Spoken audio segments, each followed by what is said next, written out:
What would you do if 3 strangers showed up at your door, wearing badges, claiming to be HOA police? Most people would panic, but for Marcus Hill, this moment was the beginning of something the entire neighborhood would never forget. The quiet suburban street was known for its manicured lawns, perfectly painted fences, and the kind of silence that only broke with the occasional sound of children laughing or sprinklers spraying across fresh grass. On this particular afternoon, however, the peace shattered with the sound of heavy footsteps approaching Marcus Hill's front yard. Marcus, a tall, calm man in his late 30s, was trimming roses near his porch when he noticed 3 individuals in matching dark uniforms walking straight toward him. They carried clipboards, wore sunglasses, and had small badges clipped to their belts. Their stride was confident, almost too confident. "Sir, you're in violation of HOA code," one of them barked, pointing at Marcus's fence. "We'll need to speak with you immediately." Marcus raised an eyebrow, pausing his work. He wasn't new to HOA visits. Sometimes residents received letters about lawn maintenance or paint colors. But never once had he heard of HOA police. The term itself sounded odd, almost theatrical. The man in front flashed his badge quickly, too quickly, then shoved it back into his pocket. Something about the gesture was off. Still, Marcus stayed quiet. He didn't like drawing attention, but the presence of 3 strangers acting with authority instantly drew the eyes of his neighbors. Curtains slid open. Garage doors crept up just a few inches. Curious whispers filled the air. "You've been warned before about your car being parked in the wrong spot," another said sharply, though Marcus knew that was a lie. His car was perfectly legal, parked in his own driveway. Instead of arguing, Marcus placed his garden shears down and studied the group. He noticed their uniforms didn't have any HOA logo. Their papers looked generic, without headers or seals. Every detail screamed fake. The neighbors, however, couldn't see what Marcus saw. From their windows, it looked like a real confrontation. Some shook their heads in disappointment. Others whispered nervously, "Maybe he's in trouble." Marcus finally stood tall, his deep voice calm yet firm. "Gentlemen, you'll have to show me proper documentation before we go any further." The leader smirked. "We don't need to prove anything. If you don't cooperate, we'll take you in." Gasps erupted from the onlookers. A so-called arrest was about to unfold on a peaceful suburban street.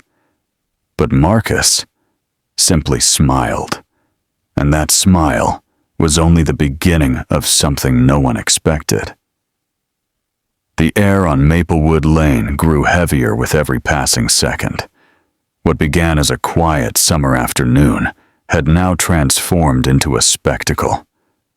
Neighbors who once waved politely at Marcus were now glued to their windows, whispering theories and judgments.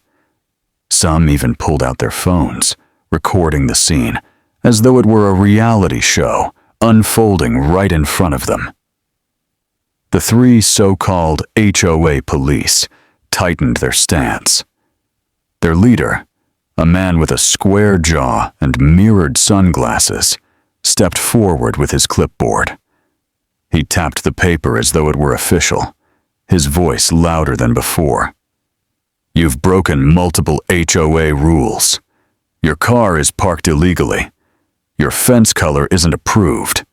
And frankly, your attitude shows you don't respect the community standards. We can either handle this here or take you in right now."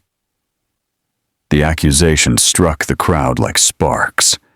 A murmur spread quickly. "Illegally parked?" one woman whispered. "The fence too?" Another questioned, doubt filling her voice. But Marcus knew the truth. His car, a modest black SUV, sat perfectly aligned in his own driveway. His fence, painted in a standard shade of white, had been approved months ago. These charges weren't just exaggerated, they were fabricated. Still, Marcus didn't raise his voice. He didn't argue. Instead, he leaned slightly against his porch railing, studying each imposter carefully. His silence seemed to irritate them even more. "Don't just stand there," the second man snapped, fumbling with his badge. "We can cuff you right now if you don't comply." Gasps rippled through the gathering crowd. The idea of seeing Marcus, the man who always greeted neighbors with a nod and helped shovel driveways in winter, dragged off in handcuffs, was both shocking and unsettling. Marcus's eyes narrowed, his calm expression unshaken.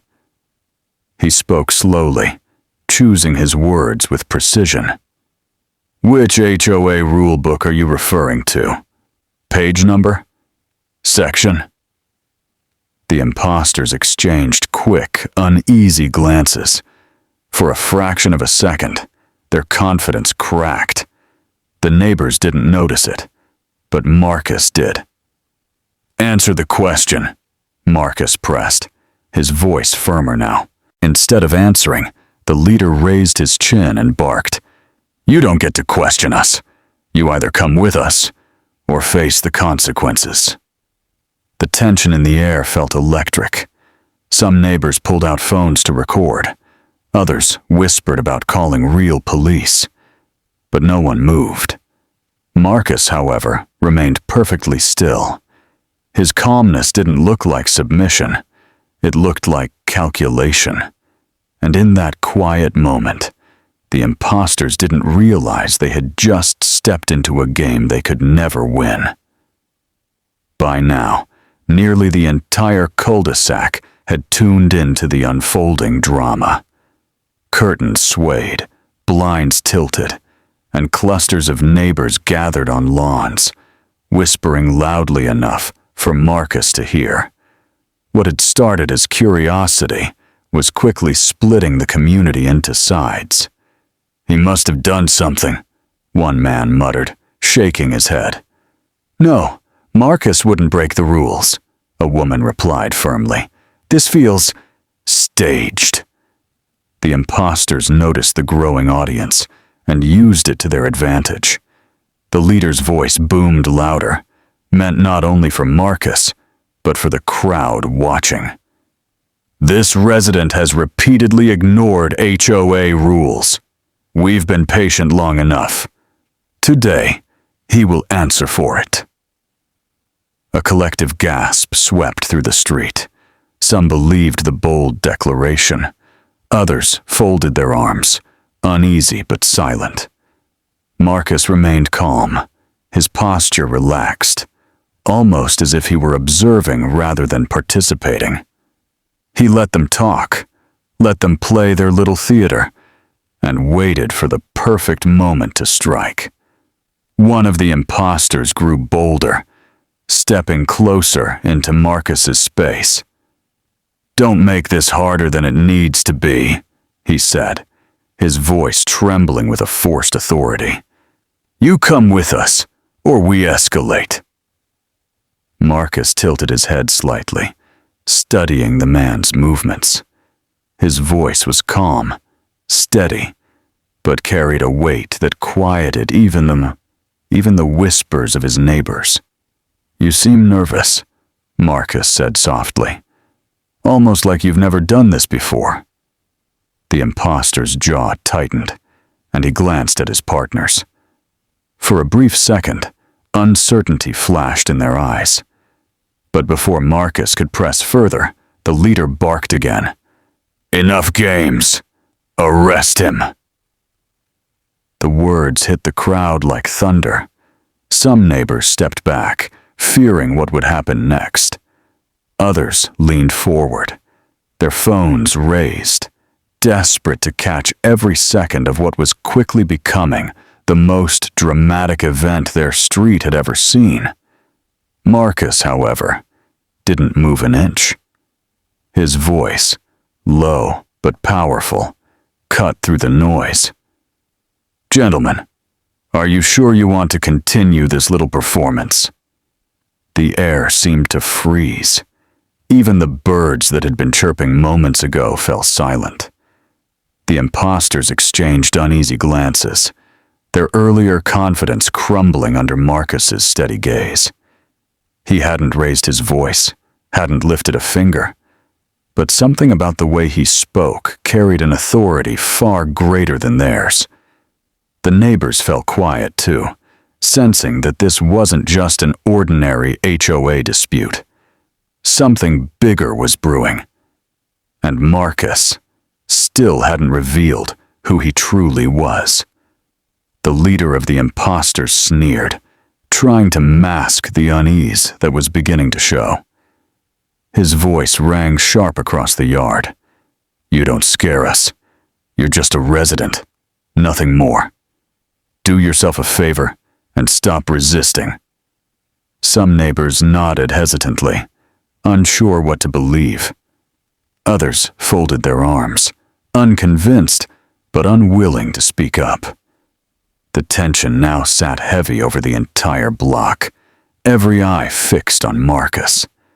But Marcus didn't look threatened. He didn't even look angry. He simply straightened his posture, stepped forward slowly, and met the imposter's glare with a steady, almost unshakable calm. "You've made a mistake," Marcus said, his tone measured. The leader laughed mockingly. "Oh yeah? And what mistake is that?" For the first time since the confrontation began, Marcus reached into his back pocket. The move instantly drew gasps from the crowd. Someone whispered, "Is he about to fight them?" Phones lifted higher, recording the moment from every possible angle. But Marcus wasn't reaching for a weapon. He pulled out a small leather-bound case, smooth from years of use. Without haste, he flipped it open and held it up for everyone to see. The imposters froze. The neighbors leaned forward, squinting at the gleam of the emblem. "Federal Bureau of Investigation," Marcus announced, his voice carrying effortlessly across the street. "Special Agent Marcus Hill." For a second, silence blanketed Maplewood Lane. Even the imposters, who had been so loud and commanding only moments ago, were struck dumb. The smug expressions drained from their faces, replaced with pale shock. You're lying," one of them stammered, though his voice trembled, betraying his fear. Marcus stepped closer, lowering his badge but never breaking eye contact. "Impersonating law enforcement, attempted unlawful arrest, targeting me in front of witnesses." He let the words hang in the air like a judge delivering a sentence. "That's federal crime." Gasps rippled through the crowd. Neighbors looked at one another, disbelief written on their faces. The man they thought was just another homeowner had just revealed himself as something far more intimidating and far more powerful. The imposters shuffled backward, their act unraveling in seconds. One's hand shook as he tried to hide his fake badge. Another muttered nervously under his breath. The leader clenched his fists, but his bravado had cracked wide open.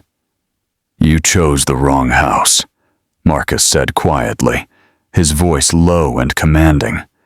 And with that single sentence, the balance of power shifted entirely. The imposter's confidence shattered like glass, but desperation made them reckless. The leader stepped forward, voice raised as if volume could cover his fear.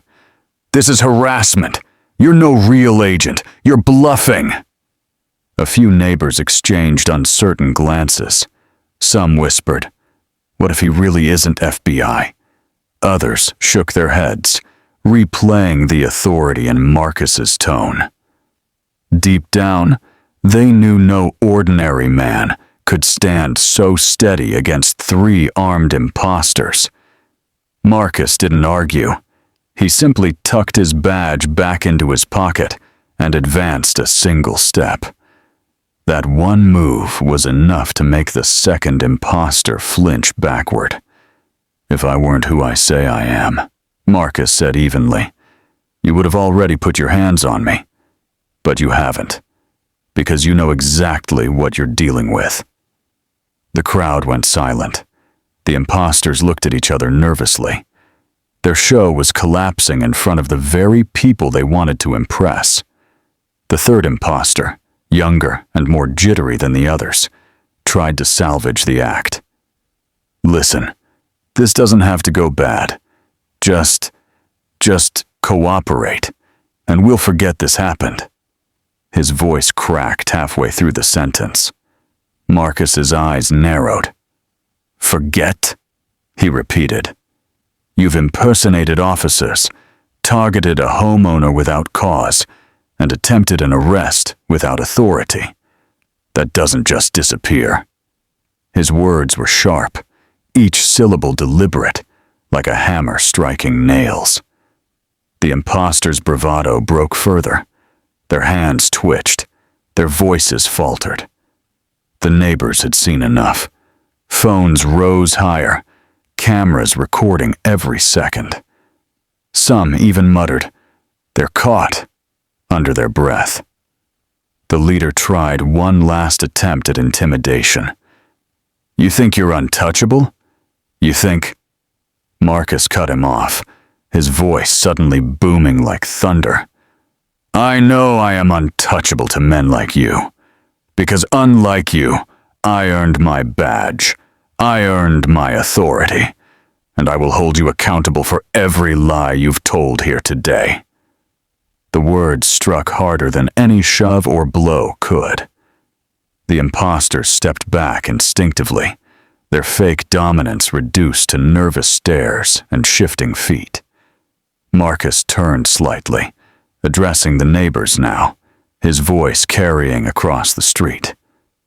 "Witnesses matter, and every one of you has seen exactly what just happened." For the first time, the crowd responded, not with whispers, but with murmurs of support. "He's right. I saw everything. They're frauds." The imposters' act had officially collapsed, and Marcus was just getting started. The imposters were unraveling quickly, but Marcus knew something the neighborhood didn't. He had already taken control long before they arrived. What the crowd couldn't see was that while the imposters had been strutting across his lawn with their fake citations, Marcus had pressed a discreet alert on his phone. Years in the field had taught him one thing: danger often wears a disguise. And today, that disguise had walked right into his front yard. The imposters still tried to hold ground, their words growing frantic. "You're making a mistake," the leader hissed. "You can't just expose us like this. We've got connections." Marcus tilted his head, unimpressed. "Then let your connections save you when the real law arrives." As if on cue, the distant wail of sirens broke through the tension. Heads turned as 2 squad cars rolled into the cul-de-sac, their lights flashing red and blue across the perfectly trimmed lawns. The crowd erupted in murmurs. Some cheered, others gasped, all eyes darting between Marcus and the imposters. The leader stiffened, panic flickering across his face. "We need to go," he muttered to his partners, but Marcus stepped smoothly into their path, his tall frame cutting off their escape. His presence was like a wall, calm, immovable, unshakable. "Leaving?" Marcus asked, his tone deceptively soft. "You're not going anywhere." The first police car came to a stop, doors flying open as uniformed officers stepped out. Their eyes quickly assessed the scene. 3 nervous imposters in mismatched uniforms, one composed man standing firm, and dozens of neighbors holding up phones like glowing witnesses.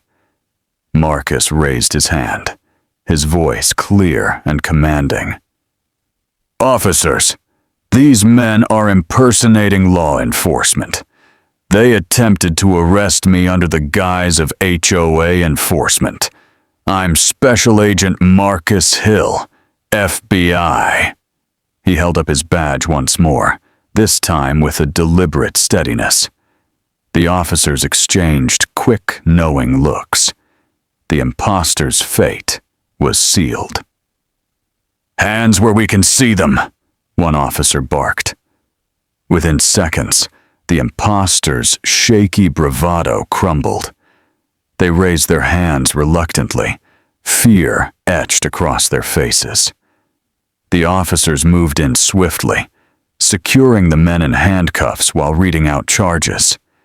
The imposters sputtered excuses, their voices cracking. "We didn't mean, it was just a misunderstanding." But the crowd wasn't buying it anymore. "We saw everything," a neighbor shouted. Another added, "You tried to arrest him for nothing."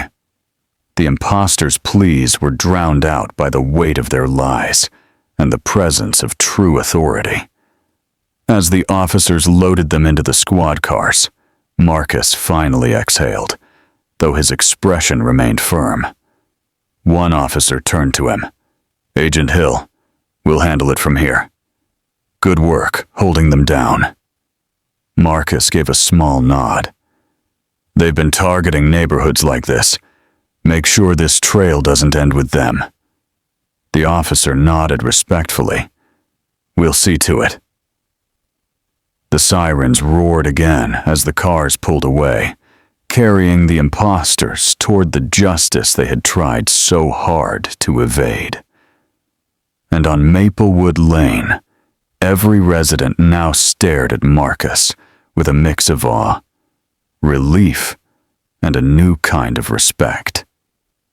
When the last squad car disappeared around the corner, Maplewood Lane finally exhaled. The street that had been filled with tension moments ago was now buzzing with disbelief.